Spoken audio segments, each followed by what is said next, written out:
قطر امریکہ کا مضبوط اتحادی، شخصیات کو نشانہ بناتے وقت احتیاط کرنی چاہیے۔ امریکی صدر ڈونلڈ ٹرمپ کی میڈیا سے گفتگو، کہا اسرائیل ہمارا بہترین اتحادی ہے۔ دنیا بھر میں امریکی پرچم جلایا جا رہا ہے، یہ صحیح نہیں۔ روس پر سخت پابندیاں لگانے کا عندیہ، کہا ماسکو پر پابندیاں لگانا چاہتے ہیں لیکن یورپی یونین کو بھی اپنی پابندیاں سخت کرنا ہوں گی۔ یورپ روس سے تیل خرید رہا ہے، یہ تجارت جنگ میں اسے سپورٹ کرنے کے مترادف ہے۔ ٹک ٹاک پر مذاکرات جاری، فیصلہ چین پر منحصر ہے۔ کھوٹے سکے لے ڈوبے، گرین شرٹس کا بڑے میچ میں بچوں سے بھی بدتر کھیل، بیٹنگ بالنگ فیلڈنگ سب فیل۔ دبئی میں روایتی حریف سے ٹاکرا، بھارت نے پاکستان کو 7 وکٹوں سے ہرا دیا۔ 128 رنز کا ہدف 16ویں اوور میں ہی پورا۔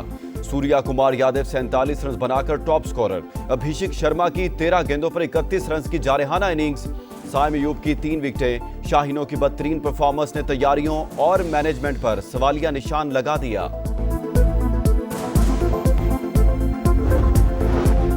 روایتی حریف سے ٹاکرا، پاکستانی بیٹنگ پھر فلاپ۔ سائم ایوب مسلسل دوسری بار 0 پر آؤٹ۔ محمد حارث بھی ناکام، 3 رنز پر کیچ تھما دیا۔ فخر زمان 17 رنز پر جکڑے گئے۔ کپتان سلمان آغا نے 3 رنز بنا کر ٹیم کو بیچ منجھدار چھوڑ دیا۔ حسن نواز 5 کے انفرادی سکور پر کیچ آؤٹ۔ محمد نواز کھاتا بھی نہ کھول سکے۔ فہیم اشرف نے 11 اور صاحبزادہ فرحان نے 40 رنز سکور کیے۔ شاہین آفریدی کا جارحانہ انداز، 33 رنز بنائے۔ گرین شرٹس نے 10 اوور ضائع کر دیے، 60 سے زائد ڈاٹ بالز۔ جینٹل مین گیم میں شرمناک رویہ، بھارت نے سپورٹس مین سپرٹ کی دھجیاں اڑا دیں۔ انڈین کھلاڑیوں نے پاکستانی پلیئر سے ہاتھ بھی نہ ملایا۔ چھکا لگا کر میچ ختم کرنے والے سوریا کمار یادو بھی مصافحہ کیے بغیر ہی چل دیے۔ ٹاس کے موقع پر بھارتی کپتان نے سلمان آغا سے ہاتھ نہیں ملایا تھا۔ پاکستان کا شدید احتجاج، سلمان آغا نے اختتامی تقریب کا بائیکاٹ کر دیا۔ ہیڈ کوچ مائک ہیسن نے بھی بھارتی رویہ افسوسناک قرار دے دیا۔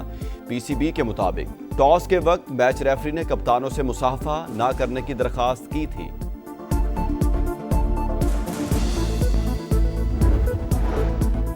سیلاب زدگان کے لیے بڑا ریلیف، گھریلو صارفین کے اگست کے بل معاف، صنعتی زرعی اور کمرشل صارفین سے وصولی بھی مؤخر۔ وزیر اعظم نے اعلان کر دیا، ادائیگی کرنے والوں کو بھی رقم آئندہ ماہ واپس کر دی جائے گی۔ شہباز شریف نے مزید ریلیف کی خوشخبری بھی سنا دی، کہا حالیہ بارشوں اور سیلاب نے بڑے پیمانے پر تباہی مچائی، متاثرین کی تکلیف کا احساس ہے، مکمل بحالی تک چین سے نہیں بیٹھیں گے۔ مصیبت زدہ عوام کو بجلی کے بل بھجوانا مناسب نہیں، آئی ایم ایف نے صورتحال سمجھ لی، بیرونی فنڈنگ سے پہلے اپنے وسائل استعمال کر رہے ہیں۔ وزیر خزانہ محمد اورنگزیب کی گفتگو، کہا سیلاب سے نقصانات کا سروے جاری، متاثرین کی بحالی کے لیے تمام اقدامات کریں گے۔ امریکہ کی جانب سے سیلاب زدگان کے لیے پہلی امدادی کھیپ پاکستان پہنچ گئی، خوراک، خیمے اور ادویات شامل۔ King Salman aid and relief centre کی جانب سے بھی امداد کی تقسیم جاری۔ اسرائیلی جارحیت کے بعد کی صورتحال پر غور، قطر میں عرب اسلامک سربراہی اجلاس آج ہوگا، وزیر اعظم شہباز شریف بھی شرکت کریں گے۔ دوحہ میں وزرائے خارجہ کی بند کمرہ بیٹھک، آج پیش کی جانے والی قرارداد کے مسودے پر غور، اسحاق ڈھار بھی شریک ہوئے۔ قطر کی خود مختاری پر حملہ، کھلی جارحیت، عالمی برادری اسرائیل کو جواب دہ ٹھہرائے، اقوام متحدہ کی رکنیت معطل کی جائے، سلامتی کونسل فوری غیر مشروط اور مستقل جنگ بندی کا مطالبہ کرے۔ نائب وزیر اعظم کا خطاب، اسلامک ٹاسک فورس تشکیل دینے کی بھی تجویز، فلسطینیوں کو بلا رکاوٹ امداد کی رسائی یقینی بنانے پر زور۔ قطری وزیر اعظم نے کہا اسرائیل کو فیصلہ کن جواب ناگزیر ہے، وقت آ گیا دنیا دوہرا معیار ختم کرے۔ نائب وزیر اعظم کا دورہ قطر، اسحاق ڈار کی OIC کے سیکرٹری جنرل حسین ابراہیم طاہا سے ملاقات، ایرانی، ازبک، مصری وزرائے خارجہ اور بنگلہ دیشی مشیر خارجہ سے بھی ملے۔ اسرائیلی جارحیت کے حوالے سے تبادلہ خیال، فلسطینیوں کی غیر متزلزل حمایت کا اعادہ۔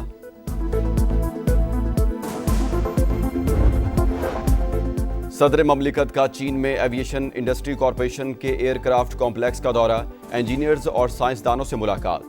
آصف زرداری کو J-10، JF-17 اور J-20 اسٹیلتھ فائٹر سے متعلق بریفنگ۔ صدر مملکت نے زلزلہ وارننگ سسٹم سے لیس ہائی سپیڈ ٹرین میں سفر کیا۔ بلاول بھٹو بھی آصفہ بھٹو کے ساتھ شنگھائی پہنچ گئے۔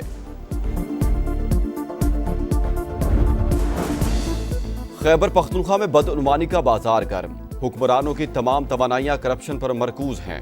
صوبے کی تاریخ میں کبھی اتنے کرپٹ حکمران نہیں دیکھے۔ مولانا فضل الرحمان کی گفتگو، کہا کے پی میں بیڈ گورننس نہیں بلکہ حکومت سرے سے موجود ہی نہیں۔ پنجاب میں تباہی کے بعد ریلے سندھ پہنچ گئے، گڈو بیراج پر اونچے درجے کا سیلاب، بہاؤ 6,12,000 کیوسک۔ گھوٹکی میں کچے کے علاقے متاثر، 100 سے زائد دیہات کا زمینی رابطہ کٹ گیا۔ نو ڈیروں میں بھی پانی کئی آبادیوں میں داخل، مکینوں کی اپنی مدد آپ کے تحت نقل مکانی۔ کنڈیاروں میں زمیندارہ بند ٹوٹ گیا، سکرنڈ، آمرو اور دادو مورو پل پر بھی سیلابی صورتحال۔ قاضی احمد کے 25 دیہات بھی پانی۔ وزیراعلیٰ سندھ کا گڈو بیراج کا دورہ، فلڈ فائٹنگ عملے کو 24 گھنٹے الرٹ رہنے کی ہدایت۔ سیلاب سے علی پور میں تباہی، 90% علاقہ شدید متاثر، 117 دیہات زیر آب۔ پانی میں پھنسے افراد کو نکالنے کے لیے ریسکیو آپریشن جاری۔ جلال پور پیروالا میں بھی حالات بدستور خراب، بستی عنایت پور اور گیلانی روڈ پر شگاف کے باعث پانی کا دباؤ برقرار۔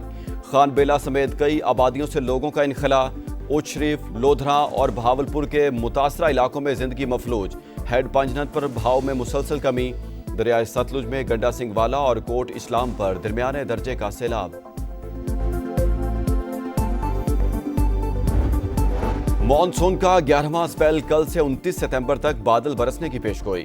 خیبر پختونخوا، کشمیر، گلگت بلتستان اور پنجاب میں بارشیں متوقع، محکمہ موسمیات کا الرٹ جاری۔ کراچی خیبان عرفات میں پولیس موبائل پر فائرنگ، حکام کے مطابق مشکوک گاڑی کو تلاشی کے لیے روکا تو ملزمان نے اہلکار کو اسلحہ کے زور پر یرغمال بنا لیا اور ساتھ لے گئے۔ پولیس کار میں 3 اہلکار سوار تھے، 2 کو کوارٹر گارڈ کر دیا گیا، مغوی کی تلاش جاری۔